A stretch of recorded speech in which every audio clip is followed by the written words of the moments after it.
Run Through the Jungle, a short story, written in red by Jake LaFrance. Walter stood in the depths of the Amazon rainforest. He had his target in his sight, one of the most visually striking cats in all of the known world, the great black panther of the Amazon.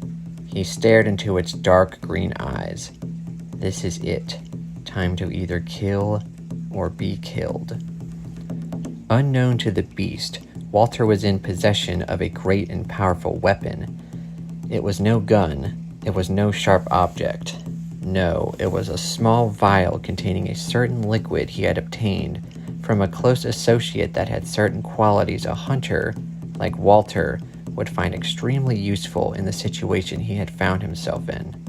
He had gained a power, an ability, thought to be the work of mere science fiction: invisibility. Walter's close associate thought that his reason for purchasing such a rare and lucrative item was asinine at best. In his opinion, Walter's use of the item was kin to gaining the ability to read minds and opting to delve into the thoughts of toddlers. Might as well be Superman saving a cat from a tree, he had said. Walter had thought of all the ways one could utilize the power of invisibility: spying, killing, assassinating, even raping. Most of them were evil in nature, which didn't particularly pique Walter's interests. He didn't think of himself as an evil man, nor even as a bad man. Maybe not even a good man. Just a man who only had one idea in mind for purchasing the vial. He wanted to go hunting and be undetected by the prey. Unfortunately, the vial he had acquired was of small portion. Any larger quantity and he would have spent most, if not all, the remaining money in his savings account. And the duration of the invisibility was directly proportional to the amount of liquid. Ergo, the smaller the amount, the less time spent invisible. Even more problematic was the fact that extreme emotions could quickly extinguish the effect. If one were to become tremendously frightened or angry, their power of invisibility would rapidly fade until the effect wore off completely. Walter fully realized that this could indeed become problematic in the situation he has voluntarily found himself in. But he told himself over and over again that he would not be scared. He would not shy away. He would not even so much as hesitate. He would seize the opportunity and pounce on the beast the first chance he got. And here it was, jet black fur and all, laying down on the Amazon floor, lazily licking its front left paw. It clearly did not sense Walter's presence, but he decided to take no chance on it unexpectedly sighting him before he had the chance to drink the vial of liquid. He took the vial from his front shirt pocket and downed the liquid. It was surprisingly salty, he thought, and with that thought, he looked at his hands and realized he had already turned invisible. Damn. He didn't even get to witness his transformation. He didn't know if it happened slowly or all at once in the blink of an eye. He'd probably never know now, he thought. He noticed his clothes had not turned invisible along with him, and knew that he must strip naked. He did so in a matter of seconds. His clothes lay in a neat pile at the trunk of a great tree of the Amazon. This sensation. By God, it's like I'm not even a person anymore. I'm just a floating conscious mind in an invisible vessel. He also found that for reasons unbeknownst to him, his senses were now heightened to an extreme level. He could hear every exotic bird call, smell every exotic fruit and plant, even taste the mist circulating in the damp air.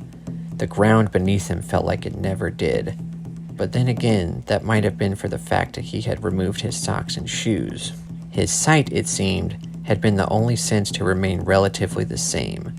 That was queer, he pondered, but thought no more of it. He reached in his bag to find his weapon of choice for this hunt, his machete. Weighing about 5 pounds, reaching a length around 2 feet, it seemed like a good enough weapon to take down the panther. He held the machete in his hands, and within 15 seconds it had slowly become invisible along with him, just like his associate had said it would. Why not use a gun? His associate had asked.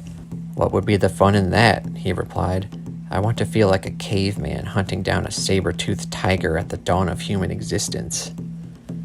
Besides, guns were much too quick for Walter anyway. When he hunted, he preferred to use other means of attack: bow and arrow, crossbow, spear. He knew the only feasible way of hunting a panther in the Amazon without a gun would be if he had a little extra help, a secret weapon, hence the vial of salty liquid. The panther continued to lay still on the ground. It nonchalantly switched to its right paw and began grooming it. It was only about 40 feet away, laying in a small square patch of rainforest where the trees parted and the sunshine bled through. The sunshine beamed down on the panther, almost as if lighting the way for Walter to kill it. Walter took in a deep breath, breathed out in a whisper as to not disturb the beast, and edged forward slowly, trying to be as discreet as possible. As he did so, he felt not uncomfortable, nor even the slightest amount of impending fear. No, he felt excitement course through his veins. He felt like a cat preying on an unsuspecting mouse. 30 feet away, at the same time, he felt a joyous thrill in his bones, like a kid riding a roller coaster for the first time. 20 feet. The panther continued grooming its right paw. 15 feet. Look at those dark green eyes. 10 feet. He was now on the precipice of the small patch of land uninhabited by trees. The warm sunshine felt good on his unseen skin. He could also feel rain start to sprinkle down from the oncoming clouds in the sky. That felt good too. He inched forward now, making sure to stay as quiet as humanly possible. Anything he stepped on that could make a sudden sound would sure get the attention of the panther, possibly making it flee to another part of the rainforest, ruining any shot he had at taking down the beast. 9 feet. This is really happening. It really is. 8 feet. Am I still invisible? 7 feet. He looked down at his body and was relieved. 6 feet. The rain was coming down much harder now, which didn't surprise him. It wasn't called the Amazon rainforest for nothing. 5 feet. The grip on Walter's machete became exponentially tighter. 4 feet. It's right in front of me, and it has no idea. 3 feet. Walter wiped the rain away from his eyes. The rain was falling so hard it was hurting his naked skin. 2 feet. Walter raised his machete high over his head. 1 foot away. The panther stopped licking its front paw. Its head shot up like a frightened house cat. It was now somehow staring right at Walter. Oh shit. Walter quickly looked down to his body. I don't understand. I'm still invisible. How is it looking at me? How does it know I'm here? The panther was making a low growling sound deep in its throat. It clearly knew something was in front of it. But how? Walter looked down at his body once more. He looked back up at his arms and, suddenly, it was clear to him. The rain. The goddamn rain! Walter realized then that the hard tropical rain falling from the sky was busy outlining the shape of his body. Run, you fool! His instincts took over. He dropped the machete, turned and ran in the opposite direction. He heard the shrill cry of the Black Panther, and before long, the great beast was on his back. He slammed down hard on the ground as the panther's razor-sharp claws dug into his naked skin, and its jaws clamped down on the back of his neck. The pain was unbelievable and unbearable. The panther, with its great strength, flipped Walter over onto his back.